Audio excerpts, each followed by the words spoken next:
Welcome back to all on my channel Edu Must. So friends, यहाँ पर हम आ गए हैं next topic that is Thomas Hardy.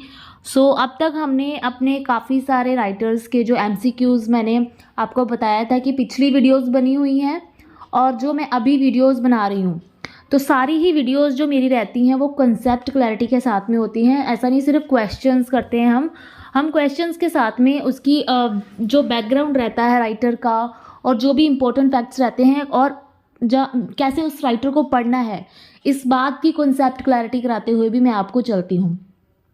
तो सबसे पहले मैं आपसे कहना चाहूँगी कि आप इसको जो भी तैयारी कर रहे हैं इंग्लिश की, आप उन सबको ये वीडियो शेयर कर सकते हैं और मेरे चैनल को इसको वीडियो को लाइक और सब्सक्राइब ज़रूर कीजिएगा ताकि मुझे मोटिवेशन मिलता रहे। ठीक है, सो स्टार्ट करते हैं। आज का हमारा टॉपिक जो है थॉमस हार्डी। जैसा कि आप जानते हैं कि PGT चंडीगढ़ की वैकेंसीज़ के लिए जो है लेक्चरर का पेपर आने वाला है, तो उसी के लिए हम जो है प्रेपरेशन कर रहे हैं। और ये सभी एग्ज़ाम्स के लिए, क्योंकि मैं जो है क्वेश्चंस जो मेरे रहते हैं वो मैं UGC या सेट वेट के जितने भी पेपर हमारे रहते हैं उनसे ही पिकअप करती हूँ मैं। और कुछ क्वेश्चन जिसको मैं बोलती हूँ कि मैं अपनी तरफ से भी जो गोल्डन पॉइंट्स रहते हैं राइटर के बारे में, उनसे भी आपको क्वेश्चन पूछती रहती हूँ बीच में, जो कि मेरे वन लाइनर रहते हैं। ठीक है, सो स्टार्ट करते हैं और समझते हैं इसको कैसे पढ़ना है और कैसे कवर करना है और क्वेश्चंस को। Let's get started. First question यहाँ पर आपको दिख रहा होगा। Yes, Thomas Hardy sets many of his, यहाँ पे प्रिंटिंग मिस्टेक है, Thomas Hardy sets many of his novels in the background of. तो थॉमस हार्डी, जैसा कि हम अपने सभी राइटर्स को पढ़ने से पहले स्टार्ट करते हैं कि उनका हम जो है डेट ऑफ बर्थ और उनका जो सेंचुरी, जिस सेंचुरी से वो बिलोंग करते हैं, जिस पीरियड से, जिस एरा से वो बिलोंग करते हैं, for example 17th century, 18th century या फिर रोमांटिक पीरियड, विक्टोरियन पीरियड, इस तरह से हम इसको पढ़ते हैं। नेक्स्ट क्वेश्चन, उनकी डेथ, अगर उनकी 2 शादियाँ हुई हैं तो उसमें कुछ ट्विस्ट है, वो चीज़ भी हम देख लेते हैं। ठीक है, तो और उनकी लोकेशंस, सेटिंग्स पे क्वेश्चन रहता है आपको जैसे पता ही है, आप उनके सभी वर्क्स को देखते हैं, इस तरह से पढ़ते हैं। ठीक है, तो अभी डिस्कस करेंगे। सो इसका आंसर आप दीजिए मुझे फटाफट से। विसेक्स, लेक एरिया, लंदन, वेस्टमिनिस्टर एबे। थॉमस हार्डी के नॉवेल्स का बैकग्राउंड क्या रहता है? बहुत ही इम्पॉर्टेंट क्वेश्चन है ये। सो आई होप अभी आप सब ने इसका जो आंसर है वो गैस कर लिया होगा। तो चलिए हम इसको स्टार्ट करते हैं आंसर को। इसका आंसर रहेगा वेसेक्स। ओके, जिन्होंने थॉमस हार्डी पढ़ा है उनको पता है कि इसका आंसर वेसेक्स है। अब देखिए, वेसेक्स के बाद में यहाँ पर लेक एरिया लिखा है, लेकिन आपको लेक एरिया तो नहीं, लेक पॉइंट्स किनको कहा जाता है? लेक पॉइंट्स आपको पता है कि वर्ड्सवर्थ, कॉलरिज और बायरन जो हैं, इनको लेक पॉइंट्स कहा जाता है। अच्छा, ब्लेक, कॉलरिज और वर्ड्सवर्थ को first generation of romantic period भी कहा जाता है। ये पॉइंट्स आपको पता होंगे। Next, London. तो बैकग्राउंड लंदन नहीं था। लंदन जो है, हमने अभी पिछली वीडियो में अपने देखा था कि चार्ल्स डिकेंस के नॉवेल्स का जो है बैकग्राउंड, उनका लंदन था, except his one novel. All of his novels are based on the setting of London. Westminster Abbey, no. So इसका आंसर है वेसेक्स। उन्होंने वेसेक्स नाम से अपनी एक शॉर्ट स्टोरीज़ की कलेक्शन भी जो है पब्लिश की थी 1818 में, इसमें उन्होंने पब्लिश की थी। थॉमस हार्डी का जो है बर्थ पीरियड वो था 8040। ये मैंने आपको अपनी पिछली वीडियो में भी डिस्कस किया था हमने, कि आप अगर यहाँ पे कुछ भी है तो आप इसको ज़रूर चेक भी कीजिए जो है क्रॉस चेक भी किया कीजिए आप। और इसको अगर कुछ गलत लगता है आपको, या आपको कुछ भी ऐसा कभी कभी प्रिंटिंग मिस्टेक हो जाती है, तो आप इसको कमेंट बॉक्स में राइट डाउन भी कर सकते हैं।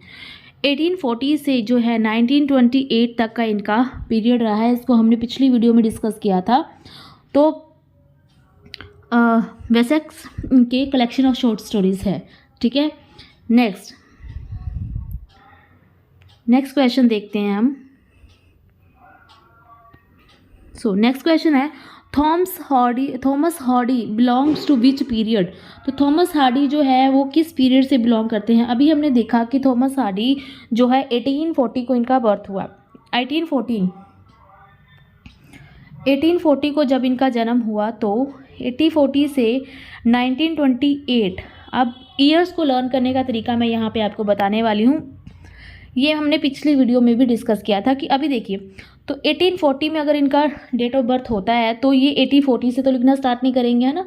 आप इसके जो इनिशियल पीरियड जो होता है एक बच्चे का, उसको आप छोड़ के अगर आप काउंट करना स्टार्ट करेंगे तो इससे हेल्प क्या होती है। देखिए, जो भी मैं अपनी हर एक वीडियो में आपको बताती हूँ कि आप स्टार्टिंग और एंडिंग पॉइंट देखा कीजिए कि डेट ऑफ बर्थ और डेट ऑफ, तो यही लर्न करने का बेस्ट तरीका है आपको अपने ईयर्स का, ठीक है।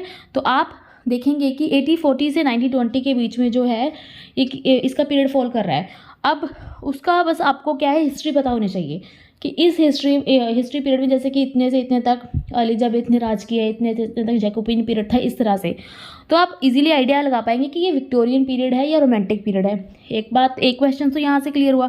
सेकेंड क्वेश्चन, उनके नॉवेल्स की अगर टाइम पीरियड आपको आता है तो अगर क्लोज क्वेश्चन है तो आपको काफ़ी जो है हद तक एक्सपीरियंस रहेगा कि इसका आंसर ये हो सकता है, क्योंकि आप उनके फर्स्ट नॉवेल को देखेंगे कि मान लीजिए हार्डी का ही जो फर्स्ट नॉवेल है वो 1871 में फॉर एग्जांपल पब्लिश हुआ, ठीक है। उनका जो लास्ट वर्क है वो कब हुआ होगा, फॉर एग्जांपल मान लेते हैं कि एक राइटर जो है अपने डेथ तक जो है रहता है, पूरा एक्टिव रहता है, तो इन्होंने लिखा ही होगा 1928 तक तो जाएगा ही जाएगा। तो आप 71 से 1928 के बीच का ही गैस करेंगे, ठीक है। इस तरह से आपको पीरियड्स हेल्प करने में जो डेट्स लर्न करने में हेल्प रहती है। चलिए, सो थॉमस हार्डी किस पीरियड से बिलोंग करते थे, रोमांटिक, विक्टोरियन, एलिजाबेथ या मॉडर्न। अब देखिए, थॉमस हार्डी जो है वर्ड्सवर्थ को प्रेज करते थे, उनकी पोएम्स इनको बहुत अच्छी लगती थी। तो थॉमस हार्डी रोमांटिक पीरियड अगर उसकी प्रेज कर रहे हैं तो ये रोमांटिक तो नहीं है, ठीक है। एलिजाबेथ पीरियड तो वर्ड्सवर्थ से भी पहले का है तो ये भी नहीं रहेगा, और इनका जन्म जो है वो 18 के आसपास में हुआ है, जबकि मॉडर्न पीरियड जो है 19 के आसपास स्टार्ट हुआ था, ठीक है। क्योंकि जब 1914 में जो वॉर हुई थी तो वहीं से एसेंशियली उसका टाइम पीरियड स्टार्ट हो जाता है। तो इसका आंसर सही रहेगा विक्टोरियन पीरियड, ठीक है। विक्टोरियन पीरियड जो चार्ल्स डिकेंस, थॉमस हार्डी, ये सभी विक्टोरियन पीरियड के ही राइटर हैं, ठीक है। नेक्स्ट क्वेश्चन, और थॉमस हार्डी के बारे में एडिशनल पॉइंट ये है कि उनको किस कैटेगरी में पुट करा जाता है, किस राइटर्स, वो एक पैसिमिस्ट थे, ठीक है। ये आपको याद रखना है कि वो एक पैसिमिस्ट, उनके में सैड स्टोरीज जो है उनके नॉवेल्स में हमको ज़्यादातर देखने को मिलती है। ओके,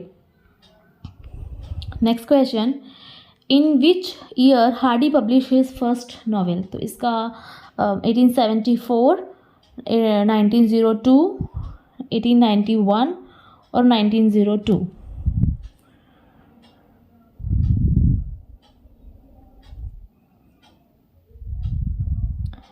तो हार्डी ने अपने फर्स्ट नॉवल कब पब्लिश किया था।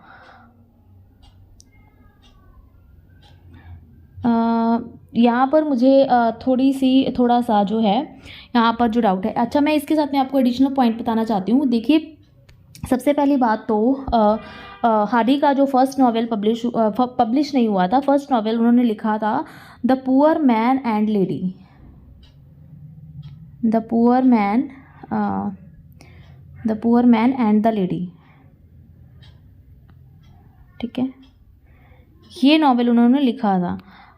तो तकरीबन ये जो नॉवेल था वो 1867 के आसपास लिखा था, लेकिन ये इसमें बहुत ही हाईली सेक्सुअल कंटेंट था, इसलिए इसको पब्लिश नहीं होने दिया था पब्लिशर्स ने, तो ये पब्लिश नहीं हुआ था। लेकिन इनका सेकंड नॉवेल जो था वो था डेस्परेट रेमेडी, लेकिन पब्लिश वो फर्स्ट नॉवेल था, डेस्परेट रेमेडी पब्लिश हुआ था वो, इसलिए वो पब्लिश के लिहाज से वो फर्स्ट नॉवेल था।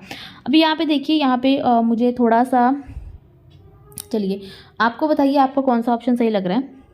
क्लोज।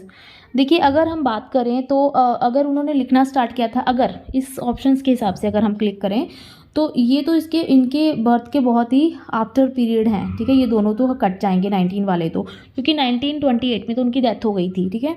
तो बचे तो 1891 74। मैंने बताया आपको कि ये वाला नावल जो है वो 1867 में पब्लिश हुआ था। अभी देखिए यहाँ पर जो है हार्डी के इस नावल के जो हैं फर्स्ट नावल के उसके 3 वॉल्यूम थे। अभी यहाँ पे 74 लिखा है। मैंने अभी आपको थोड़ी पिछले क्वेश्चन में 1871 में इनका फर्स्ट पब्लिश नावल बताया था। तो हो सकता है कि ये आप चेक कर लीजिएगा एक बार, 1874 71 के बीच में कन्फ्यूजन है। मुझे लगता है कि इनकी 3 वॉल्यूम्स जो आए थे उसका ये ऑप्शंस में दिया हो, क्योंकि ये प्रीवियस ईयर क्वेश्चन है, मैंने एज इट इज़ वहीं से इसको पिकअप किया था। तो ये 1871 में तो पब्लिश हुआ था, तो आप उसको ज़रूर इसको क्रॉस चेक करिएगा, और जो है सही आंसर आप इसको कमेंट बॉक्स में रख सकते हैं। Next question, what was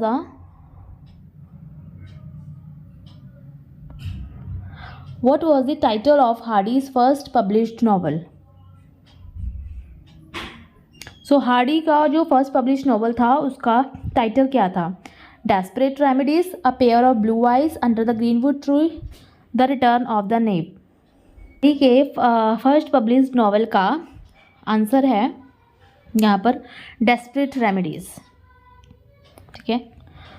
okay, so next question, among the following novels which one is not written by Hardy? तो हार्डी की अगर आपको सभी वर्क्स की पता है कि कौन से वर्क्स हैं उनके। अच्छा, चार्ल्स डिकेंस के भी तकरीबन 15 तक हमने नॉवेल पढ़े थे, 14 जो थे पब्लिश थे, और एक जो था जो इनकम्प्लीट रह गया था, ठीक है। और यहाँ पर जो है हार्डी के भी लगभग उतने ही नॉवेल्स हैं, ठीक है। आप उसको एक नज़र ज़रूर मारिएगा। तो पहला Pickwick paper, hard times, great expectation, the mayor of the Casterbridge. क्या रहेगा इसका answer? Yes, so Pickwick paper, hard times, great expectation ये सभी डिकेंस के नॉवेल हैं। इसमें से सिर्फ एक mayor of the Casterbridge ही जो है वो इनका नॉवेल है। अब यहाँ पर mayor of the Casterbridge के बारे में आपको थोड़ा सा बता देती हूँ कि जो mayor of the castle bridge है ये फर्स्टली तो इनका पब्लिश हुआ है 1886 में।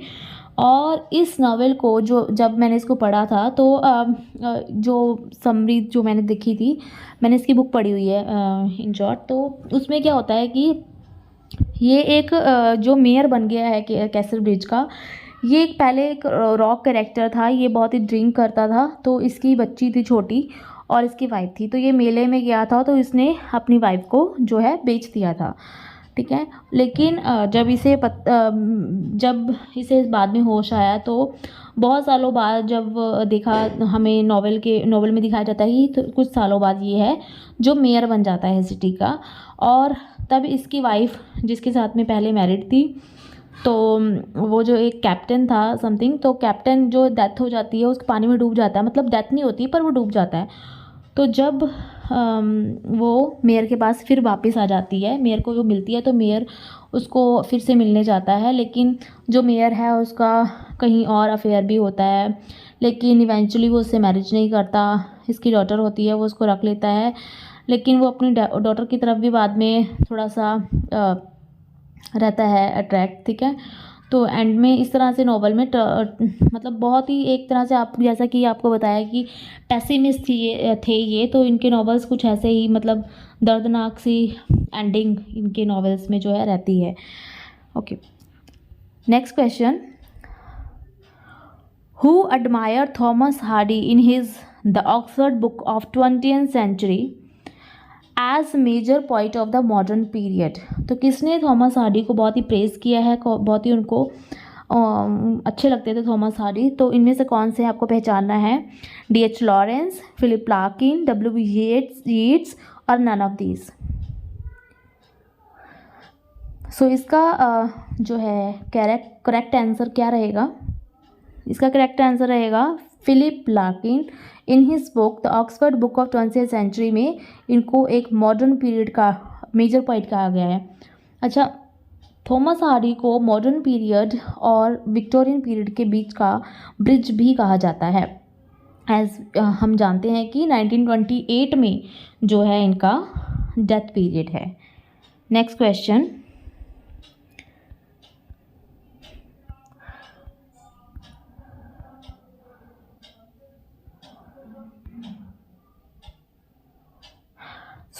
मैं यहाँ पे आपको एक पॉइंट क्लियर करना चाहती हूँ कि जो है अंडर द ग्रीनवुड ट्री, तो अंडर द ग्रीनवुड ट्री जो है इनका सेकंड पब्लिश्ड और थर्ड रिटन प्ले था, सॉरी नॉवेल था। और ये आपको देख के ही लग रहा होगा, अगर आपने शेक्सपियर को रीड कर लिया है तो शेक्सपियर के जो है एक एज यू लाइक इट नाम का एक प्ले है, ड्रामा है, तो उसमें ये है, उसमें ये एक मतलब सीन है अंडर द ग्रीनवुड ट्री। तो वहाँ से उन्होंने ये सेटिंग जो है लेके अपने टाइटल दिया है उसको, क्योंकि ये शेक्सपियर के नॉवेल्स भी सॉरी ड्रामा भी जो है उनको देखा करते थे।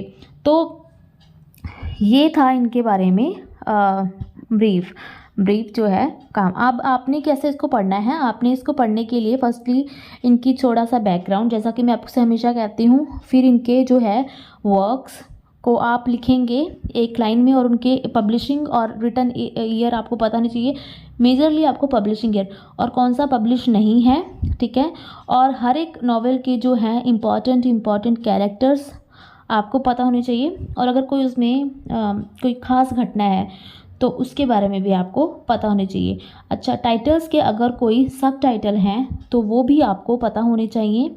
देन अगर अच्छा इन्होंने पोइम्स भी लिखी थी, तो वैसे इनका कलेक्शन ऑफ पोइम थी, उसके अंदर ही इन्होंने लिखी थी।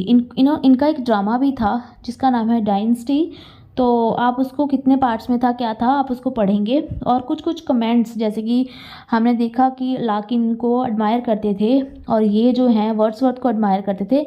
इस तरह के अगर 5 से 6 को आप देख लेंगे क्रिटिकल कमेंट्स इन्होंने किसी पे किए या इन पे किसी ने किए, तो ये भी पॉइंट्स आपके लिए बहुत ही अच्छे रहेंगे। अच्छा, इनका एक बहुत ही फेमस नॉवेल जो कि हमें मास्टर्स में भी पढ़ाया जाता है, तो वो हमारे लिए वैसे ही इम्पॉर्टेंट हो जाता है, उसका नाम है ज्यूड द ऑब्सक्योर। जब आप पढ़ेंगे तो आपको पता लगेगा कि ज्यूड द ऑब्सक्योर जो है इनका एक ऑटोबायोग्राफिकल नॉवल है। That's why that novel is very important for us. Okay, so इतना ही मैं अपनी वीडियो में इसको यहीं पे एंड करना चाहूँगी। और अगर आपको मेरी वीडियो अच्छी लगी है तो इसको शेयर ज़रूर करिए और मेरे चैनल को सब्सक्राइब करिए। Thank you.